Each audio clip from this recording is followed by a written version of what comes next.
नमस्कार दोस्तों, डेट है आज की 8 जून 2023 और स्वागत है आपका एटोएल डिस्कशन में। 4 इश्यूज आज डिस्कस करेंगे।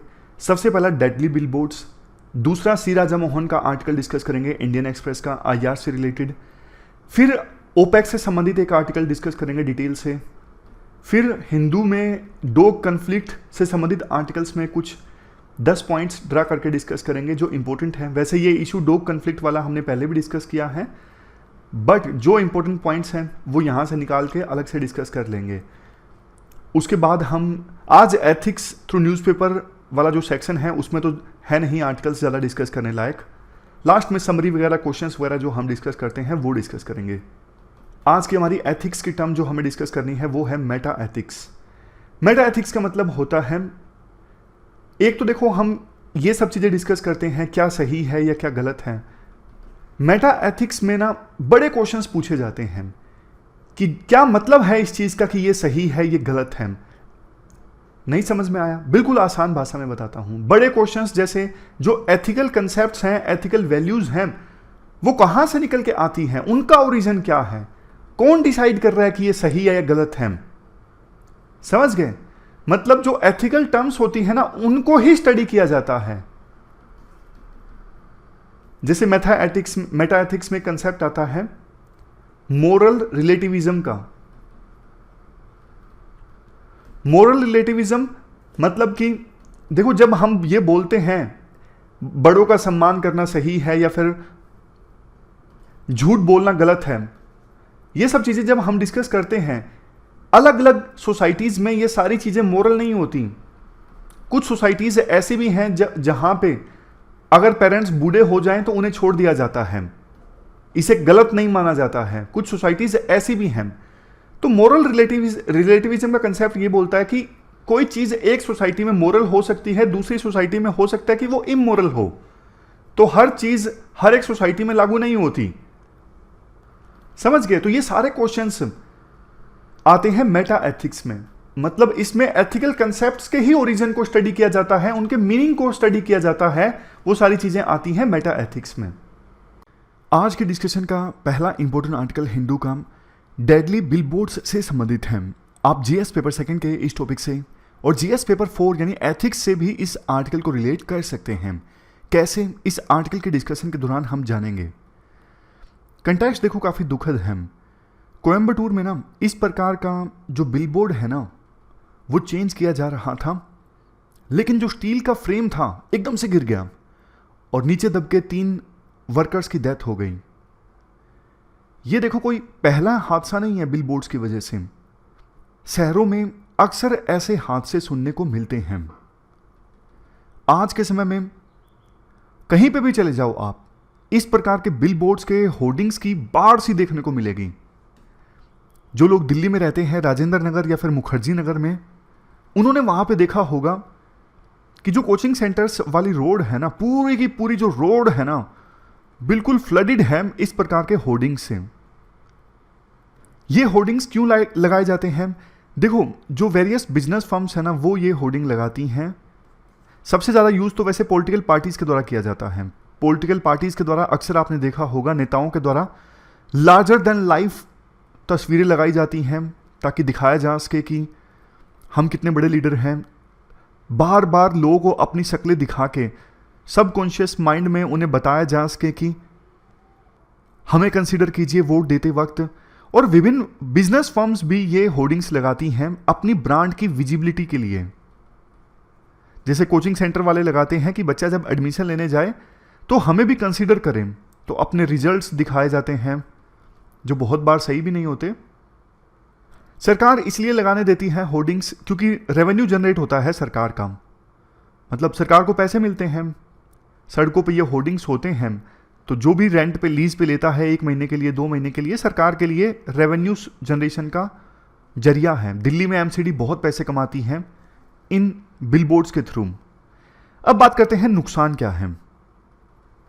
नुकसान देखो ये है, सबसे पहले तो ये होर्डिंग्स इतने ज्यादा हो गए हैं शहरों में कि ग्रीनरी जो है वो बिल्कुल छुप जाती है, स्काईलाइन छुप जाती है, आसमान नहीं दिखता कई बार, तो इतने ज्यादा होर्डिंग्स हो जाते हैं। हाईवे पे जा रहे हैं मान लीजिए, वहां पे तो इतने होर्डिंग्स आपको देखने को मिलेंगे, जुबा केसरी, विमल, अब ड्राइवर ये होर्डिंग्स दिखेगा ना, उसका ध्यान भटक सकता है, उसका सिचुएशनल अवेयरनेस पे हो सकता है ध्यान ना जाए। सिचुएशनल अवेयरनेस मतलब रोड पर काफी बार आप देखते हो ना, बताया जाता है कि सावधान चलिए, आगे रोड काफी खराब है, या फिर स्पीड लिमिट कम कीजिए, स्पीड लिमिट यहां पे सिर्फ 80 है, या फिर अपनी गति को मेंटेन कीजिए, आगे ब्रेकर है। ये सब चीजें क्या है, ये सिचुएशनल अवेयरनेस है। होर्डिंग्स की वजह से ड्राइवर इस प्रकार की सिचुएशनल अवेयरनेस चीजों पर ध्यान नहीं दे पाते, एक्सीडेंट हो जाता है, तो ये नुकसान है। 2023 में ना Tamil Nadu urban local bodies rules 2023 आए थे, तब भी लोगों ने बहुत कहा था कि भैया ये क्यों लेके आए हो, होर्डिंग्स और ज्यादा बढ़ जाएंगे, बिलबोर्ड्स बढ़ जाएंगे। तब तमिलनाडु की सरकार ने बोला था अनऑथराइज्ड बिलबोर्ड्स और होर्डिंग्स को कंट्रोल करने के लिए ही हम ये रूल लेकर आए हैं। यहां पे देखो एक एथिकल डायलेमा भी इन्वॉल्व है। एथिकल डायलेमा क्या इन्वॉल्व है? एक तरफ देखो पब्लिक सेफ्टी है कि होर्डिंग्स ना हो, पब्लिक सेफ्टी को मेंटेन करना जरूरी है। दूसरी तरफ एडवर्टाइजमेंट का रेवेन्यू है। लोकल बॉडी कहती है कि अगर हम होर्डिंग्स नहीं लगवाने देंगे तो हमारे लिए रेवेन्यू जनरेट नहीं होगा, तो पूरी तरह से बिलबोर्ड्स को, होर्डिंग्स को हम बैन नहीं कर सकते, इससे हमारा रेवेन्यू जनरेट होता है। और दूसरी तरफ पब्लिक सेफ्टी, तो यह एथिकल डायलेमा है, दोनों में से किस पे ध्यान दिया जाए। इसके बाद राइटर बोलते हैं जब भी देखो इस प्रकार का कोई एक्सीडेंट होता है ना, तो जुडिशरी ऑर्डर देती है एक्सीडेंट के बाद। जैसे 2008 में सुप्रीम कोर्ट ने ऑर्डर दिया था कि अनऑथराइज्ड जो होर्डिंग्स है ना, सारे हटा दिए जाएं। 2019 में भी कोर्ट का इसी प्रकार से ऑर्डर आया। 2019 में चेन्नई में AIDMK का एक बिलबोर्ड था, वो नीचे गिर गया और एक महिला स्कूटी पर जा रही थी, उसी समय उनकी डेथ हो गई। बट देखो कोर्ट का आदेश आता है तभी ग्राउंड लेवल पे अथॉरिटीज एक्टिव होती हैं, अदरवाइज उन्हें पता होता है इतने सारे अनऑथराइज्ड और इलीगल बिलबोर्ड्स लगे हुए हैं, होर्डिंग्स लगे हुए हैं, वो नहीं हटाते। कई बार तो इसलिए नहीं हटाते क्योंकि वो उनकी सहमति से ही लगे होते हैं, पैसे दे रखे होते हैं होर्डिंग वालों ने। कई बार इसलिए नहीं हटा पाते क्योंकि म्युनिसिपल जो बॉडीज होती हैं ना, वो बहुत ज्यादा अंडर स्टाफ्ड होती हैं, उनके पास स्टाफ की इतनी ज्यादा कमी होती है, वो हर जगह इंस्पेक्शन नहीं कर पाते, और इंस्पेक्शन कर भी लें तो हर तरफ हर जगह पर वो एक्शन नहीं ले पाते। मतलब अथॉरिटीज होर्डिंग्स नहीं हटा पाती, दोनों तरह के रीजंस हैं। एक तो वो कॉम्पिटेंट नहीं है, उनके पास इतना स्टाफ ही नहीं है, दूसरा इंटेंशंस भी अच्छी नहीं होती, करप्शन भी चलता है, कुछ पैसे ले देकर होर्डिंग्स लगे रहते हैं, अनऑथराइज्ड भी, यानी जो इलीगल होते हैं वो भी लगे रहते हैं क्योंकि रिश्वत दे दी जाती है। कई बार इवन म्युनिसिपल अथॉरिटीज के जो एम्प्लॉइज हैं वो भी एथिकल डायलेमा फेस करते हैं। वो कैसे फेस करते हैं? एक तरफ देखो उन्हें पता है इलीगल जो होर्डिंग है वो लगा हुआ है रूलिंग पार्टी के लीडर का, उस लीडर का जो अभी सत्ता में है, तो वो धमकी देता है कि अगर मेरा होर्डिंग हटाया तो मैं तुम्हारी ट्रांसफर करवा दूंगा। तो डायलेमा ये फेस करता है वो एम्प्लॉय की, एक तरफ अपनी नौकरी बचाऊं या फिर दूसरी तरफ जो मेरी ड्यूटी है उसे अच्छे से परफॉर्म करूं, यानी पब्लिक सेफ्टी पे ध्यान दूं। इसे एथिकल डायलेमा तो नहीं बोलेंगे, डायलेमा ही बोलेंगे। एथिकल डायलेमा तो वो होता है दोनों तरफ एथिकल वैल्यूज हैं और दो एथिकल वैल्यूज में से किसी एक का चुनाव करना है। लेकिन यहां पर तो उस एम्प्लॉय को दो एथिकल वैल्यूज में से एक का चुनाव नहीं करना है, एक तरफ उसका पर्सनल इंटरेस्ट है यानी कि नौकरी बचाना, दूसरी तरफ पब्लिक सेफ्टी का ध्यान रखना यानी अपनी ड्यूटी को अच्छे से परफॉर्म करना और होर्डिंग हटवाना। लास्ट में देखो आर्टिकल में यह कहा जाता है, देखो जो ऑफिशियल्स अपने अपने ज्यूरिडिक्शन में गलत ढंग से होर्डिंग्स लगवाने देते हैं ना, अगर कोई एक्सीडेंट हो जाता है तो उनके खिलाफ बिना स्ट्रोंग से स्ट्रोंग कार्रवाई होनी चाहिए। कंपनसेशन का पैसा उनसे वसूला जाना चाहिए, जो विक्टिम को कंपनसेशन का पैसा दिया जाता है। और कुछ कंपनीज जो होर्डिंग लगाती हैं उनकी ब्लैक लिस्टिंग भी होनी चाहिए एडवर्टाइजमेंट के लिए। मतलब स्ट्रिक्ट एक्शंस लिया जाना जरूरी है ताकि एक मैसेज सरकार की तरफ से पहुंचाया जा सके, जो भी कॉम्प्लिसिट ऑफिशियल्स हैं, करप्शन लेके ये लगवाते हैं, अगर आपने ऐसा किया तो जबरदस्त कार्रवाई आपके अगेंस्ट होगी। तो ये पूरा आर्टिकल हमने डिस्कस किया, चलते हैं आगे। इसके बाद नेक्स्ट आर्टिकल इंडियन एक्सप्रेस में सी राजा मोहन का, एक तरफ इंडिया यूएस रिलेशंस और दूसरी तरफ इंडो पैसिफिक से संबंधित हैं। आप जीएस पेपर सेकंड के इस टॉपिक से आर्टिकल को रिलेट कर सकते हो। कंटेक्स्ट: 2 हफ्ते बाद प्रधानमंत्री मोदी यूएस की यात्रा पर जाएंगे और इस यात्रा के दौरान जाहिर तौर पे फोकस चाइना पर रहेगा, फोकस इंडो पैसिफिक पर भी रहेगा। देखो एक बात तो सच है, पहले ना काफ़ी सारी ऐसी बातें की जा रही थी कि एशिया में तो चाइना अब सबसे बड़ी पावर बन के इमर्ज हो ही रहा है, एशिया के सारे देश चाइना के इन्फ्लुएंस में आ जाएंगे, चाइना से दब जाएंगे, और यूएसए जो है वो एशिया से रिट्रीट कर रहा है। रिट्रीट करने का मतलब ये है कि यूएसए के काफ़ी सारे मित्र देश थे एशिया में, यूएस उनकी सुरक्षा करता है, तो यूएसए यहां से निकल जाएगा। बट देखो ऐसा नहीं हुआ, यूएसए अब बहुत ज़्यादा फोकस कर रहा है इंडो पैसिफिक रीजन पर। तो ये इंट्रोडक्शन था। अब राइटर में देखो ये बोला जाता है, संग्रीला डायलॉग ऑर्गेनाइज होता है हर साल सिंगापुर में, 2002 में पहली बार हुआ था और अब 20वां एडिशन ऑर्गेनाइज हुआ। मतलब एक थिंक टैंक के द्वारा ये डायलॉग ऑर्गेनाइज किया जाता है जिसमें विभिन्न देशों के डिफेंस मिनिस्टर्स आते हैं और अपने अपने रीजन में सिक्योरिटी कंसर्न्स को लेके बात करते हैं, अपनी अपनी सिक्योरिटी स्ट्रेटजी को लेके बात की जाती है। तो इस संग्रीला डायलॉग में ना चाइना को लेके काफ़ी तरह की बातें बोली गई, चाइना यूएस के बीच में जो टेंशन्स हैं उसकी बातें बोली गई। यहाँ पर दोनों देशों के डिफेंस मिनिस्टर्स यानी चाइना और यूएस के जो डिफेंस मिनिस्टर्स हैं उन्होंने भी मुलाकात की, लेकिन दोनों देखो सेम पेज पे नहीं है। चाइना ने ये बोला कि यूएस पहले बातचीत की कंडीशंस क्रिएट करे तब बातचीत होगी। यूएस ने ये बोला कि देखो हम शांति चाहते हैं, बट अगर कोई हमें बुली करने की कोशिश करेगा, डराने धमकाने की कोशिश करेगा हमें या फिर हमारे मित्र देशों को, तो फिर हम चुप नहीं बैठेंगे। मतलब दोनों देशों के बीच में पीस इस्टेब्लिश होने की संभावना कम है। चाइना के डिफेंस मिनिस्टर ने यह बोला कि यूएस लोकल पावर नहीं है, यूएस एशिया का पार्ट नहीं है, यूएस बाहर से आके यहां पे इंस्टेबिलिटी क्रिएट करने की कोशिश कर रहा है।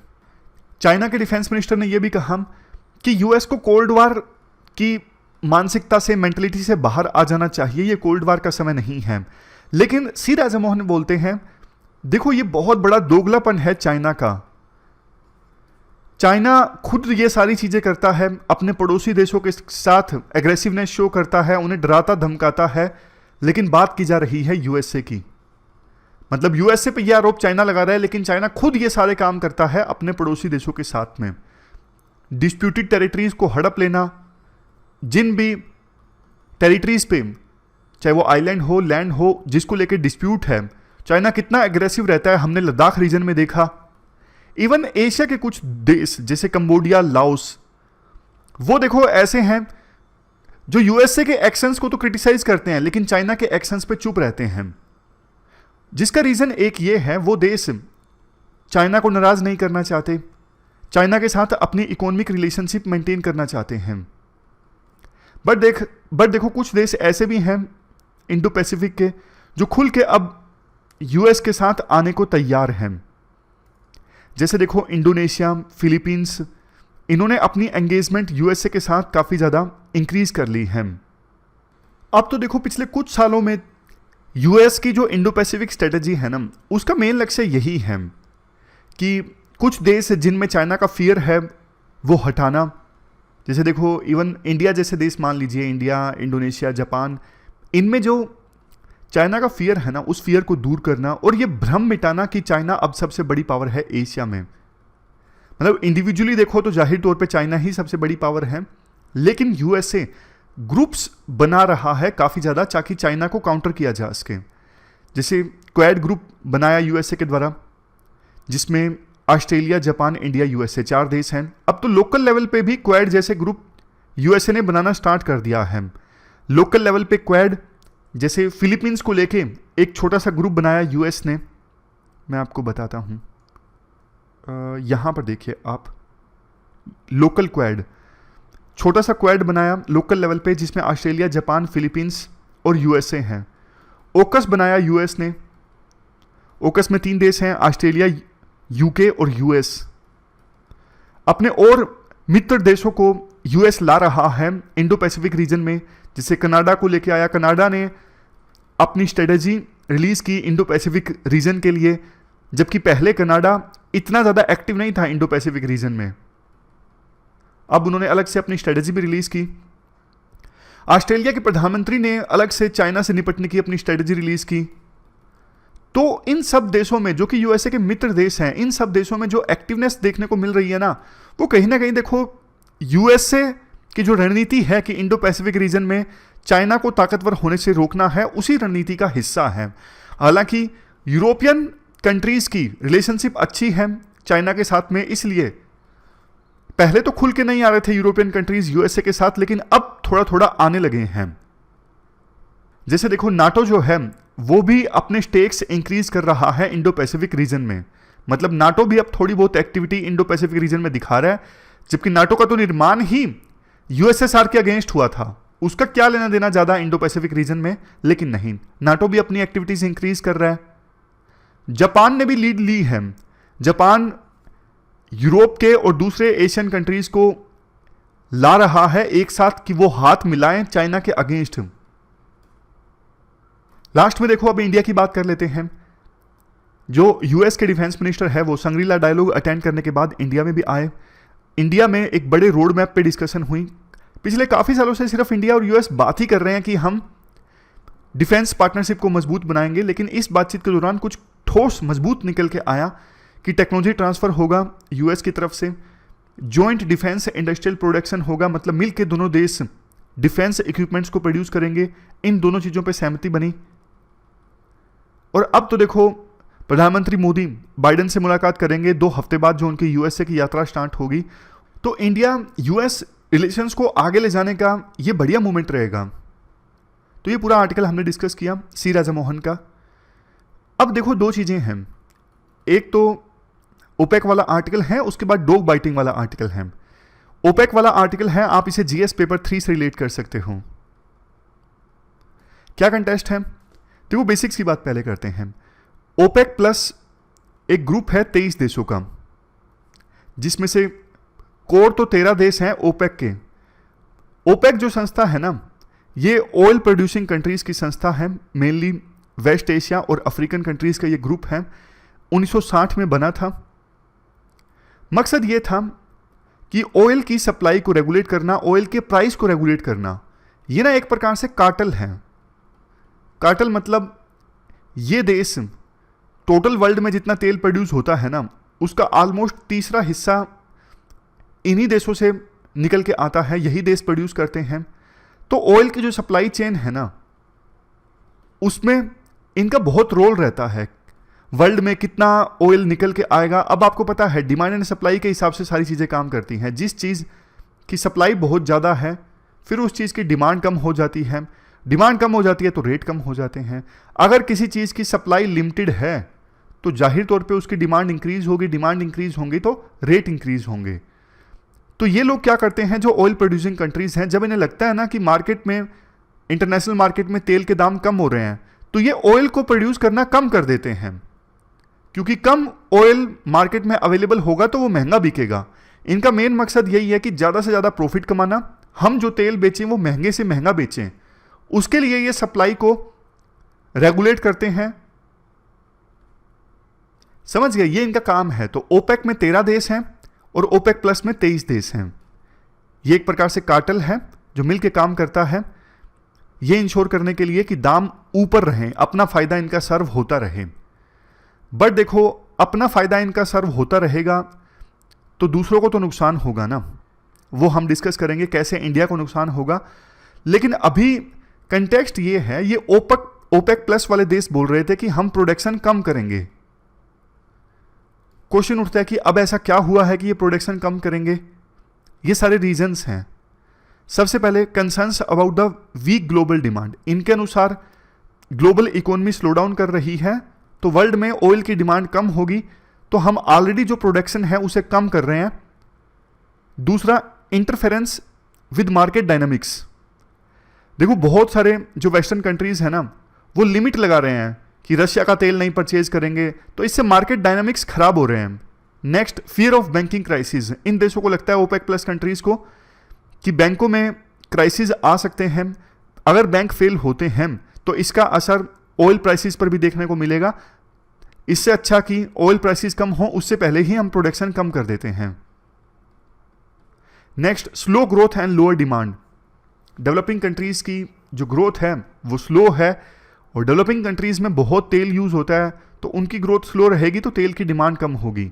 Next, US date ceiling negotiations. ये तो देखो पॉइंट अब बीत चुका है। ये पॉइंट था कि यूएस की सरकार के पास में ना, मतलब डेट सीलिंग उन्होंने क्रॉस कर लिया था। डेट सीलिंग मतलब जैसे यूएसए की सरकार के पास एक लिमिट होती है, एग्जांपल के तौर पे कि आप $100 बिलियन से ज़्यादा नहीं खर्च कर सकते, इससे ज़्यादा आप एक्सपेंडिचर नहीं कर सकते, तो वो लिमिट क्रॉस हो गई थी। अब यूएसए की सरकार में जो दो रूलिंग पार्टी और अपोजिशन की पार्टीज दोनों में, मतलब दोनों के रिप्रेजेंटेटिव में सीनेट में नेगोशिएशन हुआ, और अब ये इतनी बड़ी चुनौती नहीं है। यूएस डेट सीलिंग, मतलब उनमें सहमति बन गई थी कि डेट सीलिंग को इंक्रीज किया जाए। अगर वो डेट सीलिंग इंक्रीज नहीं करते तो फिर उनके पास खर्चा करने के लिए पैसे ही नहीं बचते, सैलरी वगैरह कहाँ से देते। नेक्स्ट है पुनिशिंग स्पेक्टेटर्स। पनिशिंग स्पेक्टेटर्स में देखो, वो लोग जो कमोडिटी मार्केट में ट्रेड करते हैं, शॉर्ट सेलिंग कर देते हैं, मतलब ये बैट लगा देते हैं कि तेल के प्राइस कम होंगे, तो उनको पनिश करने के लिए भी ये जो ओपेक प्लस कंट्रीज हैं उन्होंने प्रोडक्शन कम करने का फैसला लिया था। US output increase. यूएस ने भी कहा कि हम आउटपुट इंक्रीज करेंगे, यानी ऑयल की प्रोडक्शन इंक्रीज करेंगे। यूएसए अपनी प्रोडक्शन इंक्रीज करेगा तो मार्केट में ज़्यादा तेल अवेलेबल होगा, और ओपेक कंट्रीज का तेल फिर सस्ता बिकेगा, जो कि ये नहीं चाहते। तो ये सारे फैक्टर्स हैं जिसकी वजह से ओपेक प्लस कंट्रीज ने डिसाइड किया कि हम धीरे धीरे अपनी प्रोडक्शन को कम कर देंगे। पहले इनका टारगेट था 2023 तक, अब इन्होंने एक्सटेंड कर दिया है। बोलते हैं कि 2024 के मिड में हम अपनी प्रोडक्शन आगे जाके धीरे धीरे थोड़ा थोड़ा कम करेंगे, अभी नहीं करेंगे। इंपैक्ट क्या पड़ता है इंडिया जैसे देशों पर? इन्फ्लेशनरी प्रेशर, महंगाई बढ़ जाती है। अब तेल यूज होता है ट्रांसपोर्टेशन सेक्टर में, ट्रक अगर ज़्यादा चार्ज करेंगे तो हर एक चीज़ के दाम बढ़ जाएंगे। इकोनॉमिक स्लो डाउन, क्योंकि देखो इंडस्ट्रीज़ के लिए जो तेल यूज़ करती हैं उनके लिए प्रोड्यूस करना महंगा हो जाएगा, उनकी बचत कम हो जाएगी। बचत कम हो जाएगी तो वो कम इन्वेस्ट करेंगे, कम लोगों को जॉब मिलेगी, तो फिर इकोनॉमिक स्लो डाउन की तरफ देश आगे बढ़ता है। Next, current account deficit. अब देखो हमें कोई चीज़ें इंपोर्ट करनी है, ऑयल हम इंपोर्ट करते हैं ज़्यादातर। अब इसको इंपोर्ट करने पे हमें ज़्यादा पैसा देना पड़ेगा क्योंकि ऑयल महंगा हो गया है। तो इंपोर्ट हम ज़्यादा वैल्यू का कर रहे होंगे, एक्सपोर्ट हम कम वैल्यू का कर रहे हैं, तो इससे करंट अकाउंट डेफिसिट बढ़ जाता है। Next, government finances. अब गवर्नमेंट भी ज़्यादा खर्चा करती है ऑयल इंपोर्ट करने के लिए, तो उनका फिजिकल डेफिसिट भी दिक्कत में आ जाता है। Next, currency and external vulnerability. हमारा फॉरेन एक्सचेंज रिजर्व भी खाली होता है क्योंकि ज़्यादा डॉलर हमें खर्च करने पड़ेंगे ऑयल परचेज करने के लिए। Next, energy security. Energy security के लिए भी खतरा है क्योंकि दूसरे देशों के ऊपर डिपेंडेंट है हम ऑयल के लिए, और वो हमें चीज़ महंगी बेच रहे हैं, तो डिपेंडेंसी है। ये सारे इम्पैक्ट है ऑयल रिडक्शन की। अब strategies to reduce oil dependency. Strategies क्या है? सबसे पहले आप घर में ही domestic oil and gas production को प्रमोट करो, टैक्स इंसेंटिव दो कंपनीज को ताकि इन्वेस्टमेंट ज़्यादा आए। एनर्जी सोर्सेज को डाइवर्सिफाई करो, जैसे रिन्यूएबल एनर्जी पे, बाकी सोलर, हाइड्रो, इन सब एनर्जी पे ज़्यादा फोकस करो। इनहेंस एनर्जी एफिशिएंसी, बढ़िया बढ़िया एनर्जी एफिशिएंट टेक्नोलॉजीज का इस्तेमाल करो ताकि एनर्जी कम से कम वेस्ट हो हमारे देश में। Develop strategic oil reserve. Oil reserve अभी जो हमारे देश में है ना, उसकी कैपेसिटी को इंक्रीज किया जाए। ऑयल रिजर्व मतलब बुरे समय के लिए ऑयल को स्टोर करके रखा जाता है रिजर्व में, ताकि समय आने पे उसे रिलीज किया जा सके। Next, strengthen energy international energy partnership. Alliance बनाओ non OPEC oil producing countries के साथ, जैसे चाइना जैसे देश हैं। ये मेजर कंट्रीज जो ऑयल को इंपोर्ट करते हैं, इनके साथ अलायंस बनाओ ताकि इनका भी आपस में ग्रुप हो जो ऑयल प्रोड्यूसिंग कंट्रीज पे प्रेशर डाल सके। Next, sport research and development. Advanced energy technologies और इनोवेशन में इन्वेस्ट करो कि कैसे एनर्जी को स्टोर किया जा सकता है, for example electric vehicles. Encourage sustainable transportation. नए नए आप तरीके खोजो जिससे एनर्जी को बचाया जा सकता है, जैसे पब्लिक ट्रांसपोर्टेशन को प्रमोट करो, इलेक्ट्रिक व्हीकल्स को प्रमोट करो। सबसे लास्ट में है एंगेज इन एनर्जी डिप्लोमेसी। इसका मतलब देखो ये है, जो इंटरनेशनल फोरम्स है ना, जैसे G20 है, वहाँ पे ये आवाज़ उठाओ कि किस प्रकार से ओपेक कंट्रीज अपनी मनमानी कर रहे हैं, महंगा तेल बेच रहे हैं। तो ये पूरा आर्टिकल हमने डिस्कस किया। अब इसके बाद ना टेक्स्ट कंटेक्स्ट में एक डॉग बाइटिंग वाला आर्टिकल आया है, तो वहाँ से पॉइंट्स जो इंपॉर्टेंट है निकाल लिए मैंने, यहीं पे डिस्कस कर लेते हैं ताकि पीडीएफ में भी आपके काम आ जाए। देखो, स्ट्रीट डॉग्स की पॉपुलेशन बढ़ी है, कैसे इसे टैकल किया जाए। काफ़ी सारे सजेशंस दिए जाते हैं कि उनका बर्थ कंट्रोल किया जाए, कुछ कहते हैं उनको मार दिया जाए, कुछ कहते हैं कि उनके लिए शेल्टर कैंप्स चलाए जाएं। तो इस आर्टिकल में काफ़ी सारे पॉइंट्स हैं। सबसे पहली चीज़, स्ट्रीट डॉग की जो ओवर पॉपुलेशन है ना, वो चैलेंज तो देखो जाहिर तौर पे है सिटीज़ और म्यूनसिपैलिटीज़ के लिए। और दूसरे नंबर पे एनिमल बर्थ कंट्रोल इनिशिएटिव जरूरी है स्ट्रीट डॉग की पॉपुलेशन को कंट्रोल करने के लिए। कई शहरों में चलाए भी गए हैं, सक्सेसफुल रिजल्ट सामने आए हैं। जहाँ पे फेलियर सामने आई हैं बर्थ कंट्रोल संबंधित इनिशिएटिव की, वहाँ पे प्रोग्राम्स को अच्छे से इम्प्लीमेंट नहीं किया गया है। अब तो देखो 2023 में सरकार ने फिर से रूल्स जारी किए हैं, 2023 rules on animal birth control, ताकि जो इम्प्लीमेंटेशन संबंधित चैलेंजेस हैं ना उन्हें एड्रेस किया जा सके। 2023 के रूल्स में इन चीज़ों पे फोकस किया गया है कि जहाँ पे भी एनिमल बर्थ कंट्रोल का प्रोसीजर फॉलो किया जाए वो सेम हो, इंफ्रास्ट्रक्चर हो, इन्वेस्टमेंट हो, डेटा कलेक्शन अच्छे से किया जाए, ताकि इन प्रोग्राम्स को, एनिमल बर्थ कंट्रोल प्रोग्राम्स को इफेक्टिव बनाया जा सके। कुछ लोग जो ये प्रपोज करते हैं मार दिया जाए, नहीं, देखो हमारे देश में मारने वाली चीज़ पॉसिबल नहीं है, लोगों के इमोशंस जुड़े होते हैं, तो ये हमारे देश में नहीं होगा। मतलब एक दो बार निर्णय लिए गए हैं सरकार के द्वारा, जैसे रिसेस मंकीज को मारने के लिए या फिर नील गाय को मारने के लिए पर्टिकुलर रीजन में, लेकिन वो एथिकल इश्यूज आ जाते हैं। और शेल्टर वगैरह में स्ट्रीट डॉग्स को रखना ये इकोनॉमिकल अनवाइबल है, अनसस्टेनेबल है, लॉन्ग टर्म सॉल्यूशन नहीं है। तो एबीसी जो है इनपरफेक्ट सॉल्यूशन इसीलिए है कईयों के लिए, क्योंकि कई जगह पे इनको इंप्लीमेंट ढंग से नहीं किया गया है। Next point, animal birth control monitoring committee जो है ना, उनका बहुत बड़ा रोल होता है एनिमल बर्थ कंट्रोल प्रोग्राम की इंप्लीमेंटेशन में। वो कैप्चर कैसे किया जाता है एनिमल को, वो देखती हैं, कैसे उनको रखा जाता है, सारी चीज़ें, मतलब एबीसी इनिशिएटिव्स को कैसे एग्जीक्यूट किया जा रहा है, सब कुछ देखा जाता है in animal birth control monitoring committees के द्वारा।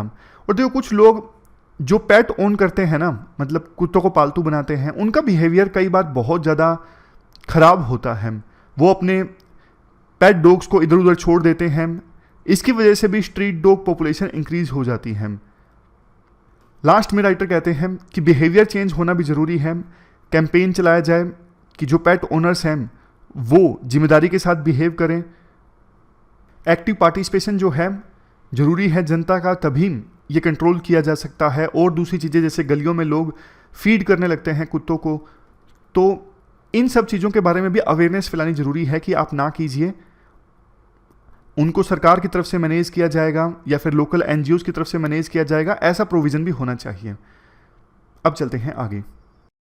इसके बाद आज देखो, एथिक्स के पर्सपेक्टिव से न्यूज़ है नहीं न्यूज़पेपर में, सारी न्यूज़ जो है वो पॉलिटिक्स, क्राइम, इससे रिलेटेड ज़्यादा है। मतलब कोई ऐसा कोई न्यूज़ जिसे एज ए एग्जाम्पल के तौर पे इस्तेमाल किया जा सके, या फिर कोई एथिकल डायलेमा, गवर्नेंस संबंधित एग्जाम्पल, ऐसा कुछ मिला नहीं आज कुछ खास। अब देखो, समरी देख लेते हैं कुछ आर्टिकल्स के जो हमने आज डिस्कस किए। सबसे पहले बिलबोर्ड्स वाला आर्टिकल, डेथ ट्रैप है। बार बार क्यों इलीगल बिलबोर्ड्स लगते हैं, कोई एक्सप्लेनेशन नहीं। Tamil Nadu urban local bodies rules आए जिसमें लाइसेंस देने की बात कही गई। पास्ट में सुप्रीम कोर्ट के जजमेंट्स भी आए हैं, लेकिन फिर भी थोड़े समय के लिए इम्प्लीमेंटेशन होता है, बाद में नहीं होता है। पॉलिटिकल पार्टीज खुद इलीगल बिलबोर्ड्स में इन्वॉल्व होती हैं, नुकसान काफ़ी होते हैं, ग्रीनरी छुप जाती है, स्काईलाइन नहीं दिखती है, डेथ्स हो जाती हैं, ड्राइवर्स का ध्यान जो है वो भटकता है। और बाद में हमने डिस्कस किया बिलबोर्ड्स क्यों नहीं हटाए जाते। करप्शन एक रीज़न है, रेवेन्यू आता है ये एक रीज़न है, स्टाफ की कमी है म्यूनसिपल बॉडीज़ के पास में ये एक रीज़न है। तो ये पूरा आर्टिकल हमने डिस्कस किया। इसके बाद आईआर वाले आर्टिकल की समरी देख लेते हैं। कंटेस्ट, प्रधानमंत्री मोदी जाएंगे यूएस की यात्रा पर। संग्रीला डायलॉग हुआ सिंगापुर में, वहाँ पे अलग अलग देशों के डिफेंस मिनिस्टर्स ने अपने रीजन के सिक्योरिटी कंसर्न्स को लेकर बताया, अपनी डिफेंस स्ट्रेटजी के बारे में बताया। यूएस और चाइना के बीच में टेंशन्स बढ़ती जा रही हैं, इस इशू पर चर्चा हुई। दोनों का विजन अलग अलग है रीजनल सिक्योरिटी को लेके। दोनों देशों के डिफेंस मिनिस्टर्स की मुलाकात हुई, लेकिन दोनों ने अपनी अपनी बात कही, मैच नहीं हो रही, अलाइनमेंट नहीं है। दोनों एक दूसरे पे दोगलेपन का आरोप लगाते हैं। एशिया के कुछ देश ऐसे हैं जो चाइना के एक्शंस को कुछ नहीं बोलते लेकिन यूएसए के एक्शंस को गलत बताते हैं क्योंकि वो चाइना के साथ अच्छी रिलेशनशिप मेंटेन करना चाहते हैं। बट यूएस ने जो भी फैसले लिए हैं ना इस रीजन के लिए पिछले कुछ सालों में, मेन मकसद यही है यूएस का कि चाइना को आगे बढ़ने से रोकना है। इसके लिए यूएस नए नए अलायंसेस बना रहा है, कोलिशंस बना रहा है। सबसे लास्ट में इसी दृष्टिकोण से यूएस इंडिया के साथ भी रिश्ते मजबूत करना चाहता है। दोनों देश डिफेंस पार्टनरशिप मजबूत बनाने को लेकर राजी हो गए हैं। ये सारी चीज़ें हमने डिस्कस की इस आर्टिकल में। अब एक बार क्वेश्चन भी देख लीजिए इस आर्टिकल पे आधारित। ये क्वेश्चंस हैं जो आपको एड्रेस करने हैं। ये मेंस का क्वेश्चन या प्री का क्वेश्चन। प्री में भी देखो आजकल यूपीएससी ना कंसेप्चुअल, मतलब क्वेश्चन में थोड़ी फिलोसफी इन्वॉल्व होगी, कंसेप्ट इन्वॉल्व होगा, ऐसे क्वेश्चन भी पूछने लगी हैं। मतलब फैक्चुअल तो पूछती ही है, आजकल एक्सट्रीम फैक्ट्स पूछती है जो ट्रेडिशनल बुक्स में नहीं मिलते। बट इसके साथ साथ कुछ क्वेश्चंस प्री के ऐसे होते हैं जिनमें कंसेप्ट भी इन्वॉल्व होता है, फिलोसफी इन्वॉल्व होती है। तो इस क्वेश्चन का आंसर आप बताइए क्या होगा, कमेंट बॉक्स में लिखिए। इस क्वेश्चन का आंसर बी है, बैलेंसिंग चाइनाज रीजनल डोमिनेंस। तो ये थी हमारी आज की डिस्कशन। फिलहाल इस डिस्कशन में इतना ही है। Thank you very much for discussion.